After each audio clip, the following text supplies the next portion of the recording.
یہ تقویٰ ہے۔ حضرت علی المرتضیٰ فرماتے ہیں کہ اپنی عبادات پر اعتماد نہ کرنا تقویٰ ہے۔ اور حضرت عمر فاروق کا عمل ہمارے سامنے موجود ہے کہ عید کے دن رو رہے تھے، چھوٹی عید کے دن۔ اس نے پوچھا آج تو ہر کوئی خوش ہے اور آپ رو رہے ہیں؟ کہا مجھے نہیں پتا کہ میرے روزے قبول ہوئے ہیں یا کہ نہیں، اگر قبول ہوئے تو پھر میرے لیے خوشی کی بات، اور اگر قبول نہیں ہوئے تو میرے منہ پہ مارے گئے، اس لیے میں چونکہ قطعاً جانتا نہیں اس لیے رو رہا ہوں کہ پتہ نہیں میں کن لوگوں میں سے ہوں۔ حضرت بایزید بستامی سے کسی بڑھیا نے پوچھا تھا حضرت ایک مسئلہ تو بتاؤ۔ پوچھا کیا؟ کہا میرے گدھے کی دم اچھی ہے یا آپ کی داڑھی اچھی ہے؟ آئے مجھے کوئی یہ مسئلہ پوچھ کے تو دیکھے پھر جائے کہاں۔ بایزید بستامی سے بڑھیا نے پوچھا آپ کی داڑھی اچھی یا میرے گدھے کی دم اچھی؟ ناراض نہیں ہوئے، بگڑے نہیں، آنکھوں سے آنسو ڈھلنے لگے۔ کہا تیرے سوال کا جواب فی الحال میرے پاس نہیں ہے، جب میں مر جاؤں گا تو پھر میرے پاس جواب ہوگا، پھر تو مجھے کیسے مل پائے گی۔ بایزید بستامی کا انتقال ہو گیا، بڑھیا کے خواب میں آئے۔ کہا حضرت میرا سوال اسی جگہ پہ کھڑا ہے۔ کہا اللہ کا شکر ہے میری داڑھی تیرے گدھے کی دم سے ہزاروں درجے بہتر ہے، چونکہ میرا خاتمہ ایمان پہ ہو گیا۔ تو جب تک یقین نہیں ہو جاتا کہ میں کن لوگوں میں ہوں اتنی دیر تک یہ ظاہر انسان کا اندر بے چین رہتا ہے۔ بڑے سخت معاملے ہیں آخرت کے۔ آج ہمیں نعت خواہ بھی کہہ رہے ہیں کہ مجھے دیکھ کے جہنم کو پسینہ آئے، یہ تو منہ میں طوطی بولتا ہے جو مرضی کہتا پھرے، یہ تو کل قیامت کے دن پتا چلے گا کہ پسینہ کس کو آتا ہے۔ رسول کریم بھی جس جہنم سے پناہ مانگے۔ کبھی جنت کا تمسخر اڑایا جاتا ہے، ہو رہے تو کیڑی جنت کا کرنا ہے تذکرہ، اسی جنت کا جس کو رسول اللہ ہاتھ اٹھا کے مانگتے رہے، اسی جنت کا تذکرہ کر رہے ہیں جس کے لیے حضور کا اشتیاق تھا، اسی جنت کی آرزو کر رہے ہیں جس کے لیے حضور نے فرمایا جب اللہ سے مانگو تو جنت فردوس مانگو۔ تو آج دلیری دی جا رہی ہے، آج پیر بیعت کرنے کے بعد جنت کا پرمٹ دے دیتا ہے۔ آؤ میں پیروں کے پیر کی کہانی سناؤں آپ کو۔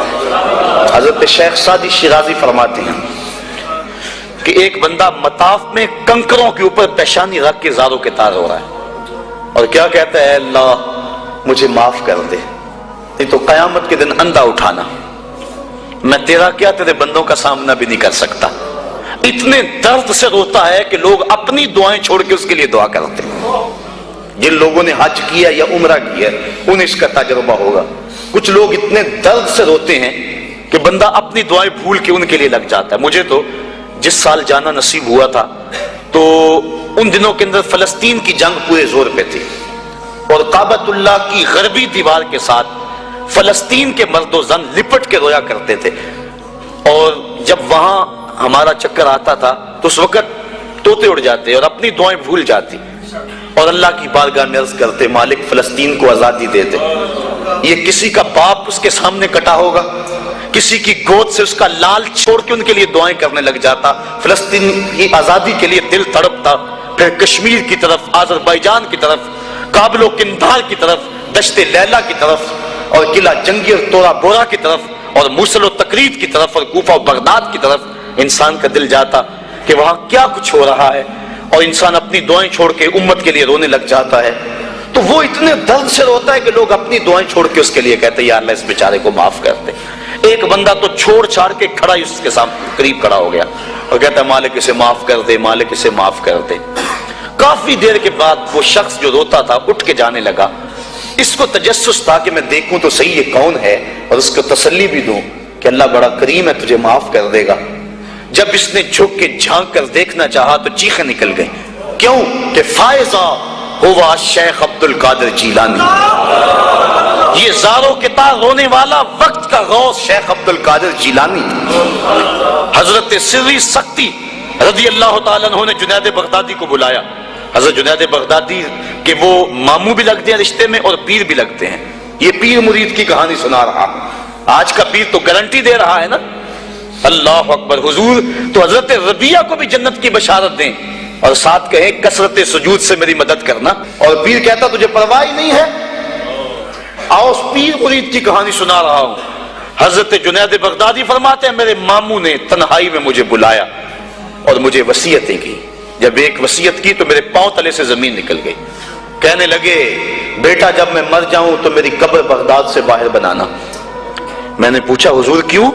فرمانے لگے میری بدعمالیوں کی وجہ سے کہیں بغداد کی مٹی میری لاش کو قبول کرنے سے انکار نہ کر دے اور میں لوگوں کے سامنے رسوا نہ ہو جاؤں۔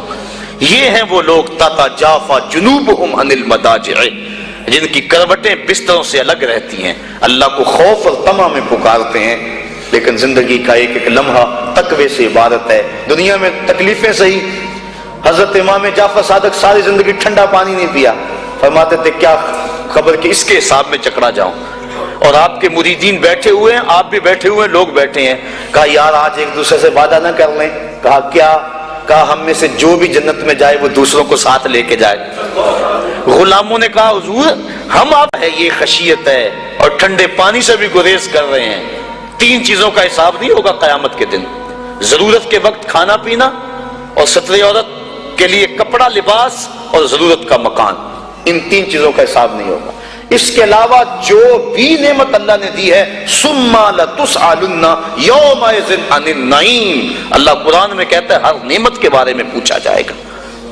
تو صاحبو جن لوگوں نے اس بات کا خیال رکھا کہ ہمارے رب نے ہمیں پوچھنا ہے اور ایک ایک بات کا ہم نے جواب دینا ہے، یہ بات درست ہے کہ اللہ اپنے فضل سے معاف کرے گا، لیکن سحری کے وقت اٹھ کے سسکیاں بھرنے والا اور رات شراب خانے میں گزارنے والا کیا قیامت کے دن ایک صف میں کھڑے کر دیے جائیں گے؟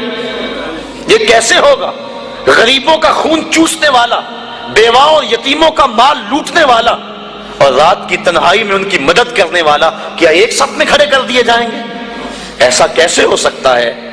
تو صاحبو تقویٰ ہے کہ انسان اپنی زندگی کے ایک ایک قدم کو بچا بچا کے رکھے کہ میں اللہ کی ناراضگی سے بچ جاؤں، اور دنیا کو اس نے مشکلات میں ڈال دیا۔ آج کہتے ہیں دین پہ عمل کرنا بڑا مشکل ہے، جو بندہ دین پہ عمل کرنا چاہتا ہے اللہ قرآن میں سورۃ الاعلیٰ میں فرماتا ہے مشکل نہیں، ہم اس کے لیے آسان بنا دیتے ہیں۔ چلو لوگوں کے لیے مشکل ہی صحیح، لیکن اس نے مشکل میں یہ زندگی کاٹ لی، اور دنیا ہے بھی، دنیا سجن المومن، مومن کے لیے ہے بھی قید خانہ، لیکن جب قید سے چھوٹا پھر کیا ہوا؟ اللہ کی رحمتیں بڑھ کے اس کا استقبال کر رہی ہیں، پھر گروہوں کے اندر وہ جنت میں جائیں گے اور فرشتے کہیں گے سلام ہو تمہیں کہ تم نے زندگی اچھے ڈھب سے گزاری ہے، اب جنت میں آ جاؤ، تم اس جنت سے کوئی نکالنے والا نہیں ہے۔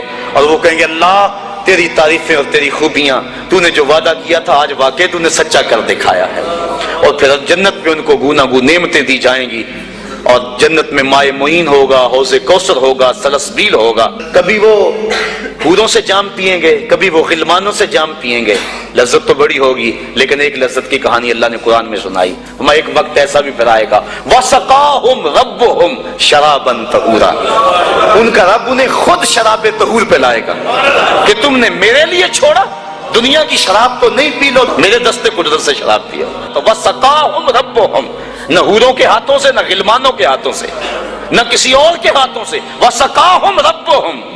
پھر دنیا کی تکلیفیں یاد رہیں گی جب مالک شراب طہور پلا رہا ہوگا۔